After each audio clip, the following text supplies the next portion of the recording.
नमस्कार, मी महाराष्ट्र न्यूज चॅनलवर आपलं स्वागत आहे. आज आपण आलेलो आहोत व्हेरी डॅशिंग मॅन नायक साहेब आणि यंग मॅन.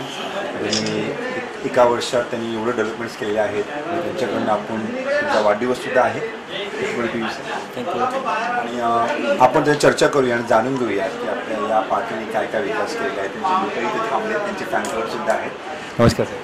नमस्कार साहेब, पहिलं म्हणजे तुमच्या या पार्टी आहे आल्यानंतर काय काय विकास केले आहेत? भरपूरशा विकासाची गोष्टी केलेल्या आहेत. आता येणारा एक वर्ष जस्ट एक वर्ष झालेलं आहे आमच्या भाजपच्या आणि येणारा काळ आमचा विकास जो आराखडा आहे तो ह्या 4 वर्षामध्ये मला सर्वांना दिसेल. आज जरी काम दिसत नसेल तरी आम्ही कामं केलेली. आज जो पाणीचा टंचाईचा प्रश्न आहे तो मुख्यमंत्री साहेब चांगल्या पद्धतीने हाताळत आहेत आणि मला वाटतं येणाऱ्या काळामध्ये जो पाणी टंचाईचा जो आपल्या दुष्काळ भागामध्ये जो पाणी कमतरता आहे ती माझ्या मते भरून काढण्यामध्ये ते सफल होईल. सर, एरोली हा जो बेल्ट आहे इंडस्ट्रियल बेल्ट, आज आता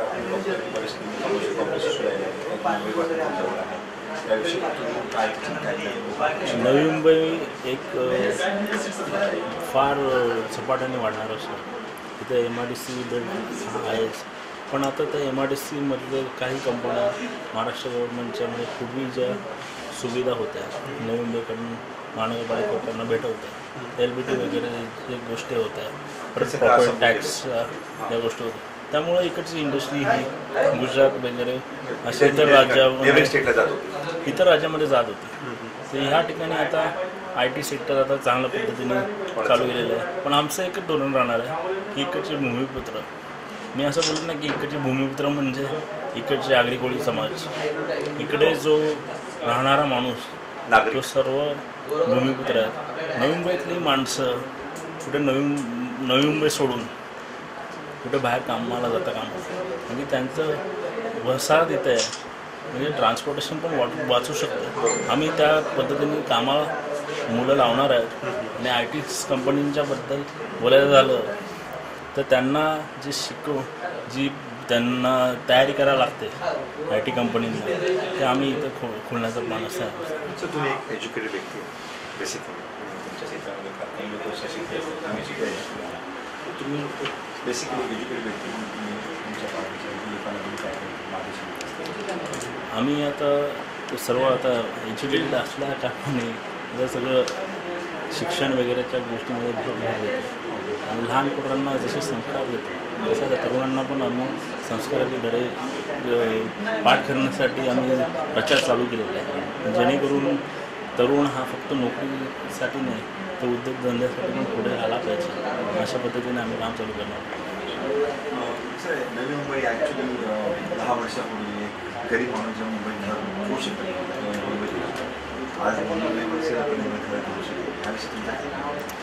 आज इथे 2 गोष्टी आहेत. इथे एक अनाधिकृत बांधकामाचं माझ्या मते तुमचं इंटेन्शन अनाधिकृत बांधकाम होतं. अनाधिकृत बांधकाम नवी मुंबईचे जे भूमिपुत्र आहेत त्यांनी त्यांच्या जागेवर जी वसाहत निर्माण केली आहे. आता इकडची बट ऑब्वियस इकडची गरीब जनता आहे. नवी मुंबईतली जनतेवर जेवढा अन्याय झालेला आहे MIDCच्या हातून झाला असेल किंवा सिडकोच्या हातून झाला असेल, त्यांनी त्याचं भूमिहीन झालेलं आहे. जी 12.5% जमीन आहे ती पण सिडकोने त्यांना बरोबर विल्हेवाट केली नाही. त्या अनुषंगाने तिकडे जो राहणारा भूमिपुत्र आहे तर त्यांनी त्यांच्या राहत्या घरी, आता कोणाचा प्रपंच वाढणारच, तर माझ्या मते तर जे पण चाललेलं आहे ते चुकीचं आहे. पण जर सिस्टमॅटिक जर केलं तर ते नक्कीच बरोबर होईल. जर अनाधिकृत बांधकामाचा जो विषय आहे, जर सर्वांनी एकत्र बसून क्लस्टर जी योजना आता सिडको आणि सरकार आमचे आणते, ते जर इकडच्या वसाहतीतले जे प्रकल्पग्रस्त आहेत किंवा बाहेरून आलेली लोकांनी जिथे इथे फ्लॅट घेतलेले आहेत त्यांना जर समजली तर मला वाटतं नक्कीच इथे क्लस्टर योजना राबवून इकडे गरीब लोकांना घर घेणं सोयीस्कर. नवी मुंबईचं सध्या एवढं काही आपण स्मार्ट सिटी म्हणतो नवी मुंबईला, आपण स्मार्ट सिटी सरकारनं सुद्धा. तर कनेक्टिव्हिटी हा जो भाग आहे म्हणजे मुंबईपासून नवी मुंबईमध्ये किंवा मुंबईपासून ठाण्यामध्ये याविषयी तुमचं काय मत आहे? कुठपर्यंत आपण डेव्हलपमेंट करणार आहोत? काही अशी जी सेवा आपण मुंबईपर्यंत जी आपल्या गाड्या जातात त्याला आपण थोडंसं ठीक वाटत नाही का? ॲक्च्युली मी म्हणजे कोणाचं वाईट नाही चिंतत, पण जो नवी मुंबईतला कळवा वेलापूर रोड बनवलेला आहे, कॉन्क्रीट बनवलेला असल्या कारणाने आता तर तिथे ट्रॅफिक तर IT कंपन्यांचंच होते. हो बरोबर. बाकी आता ब्रिजेस सुद्धा झालेली आहे नाही असं नाही, पण इतर सुद्धा कनेक्टिव्हिटी हा जो भाग कनेक्टिव्हिटी आता घनसोलीपासून पवईला पण एक ब्रिज होणार आहे, तो पण लवकरच मला वाटते या 3-4 वर्षात काम पण चालू होईल त्याचं. Very good sir. आता थोडंसं अजून एक प्रश्न असा आहे की आज तुम्ही पॉवरमध्ये आल्यानंतर सगळ्या गोष्टीचा भाव वाढत चालला, लोकांना अवघड चालले घेऊन याच्याविषयी तुम्ही काय म्हणता? महागाई 5 वर्षांनी एकदा कधीतरी येतच असते. सरकारचं एक कधीतरी असेही दिवस येत असतात. आता प्रत्येक महिन्याला दिवाळी सण साजरी करू शकत नाही. तर मला असं वाटतं की हा एकच वर्ष झालेला आहे सरकारला, आणि सरकारनी जरी किमती वाढवल्या असतील, सरकारचा हेतू नव्हता ह्या किमती वाढवण्यासाठी.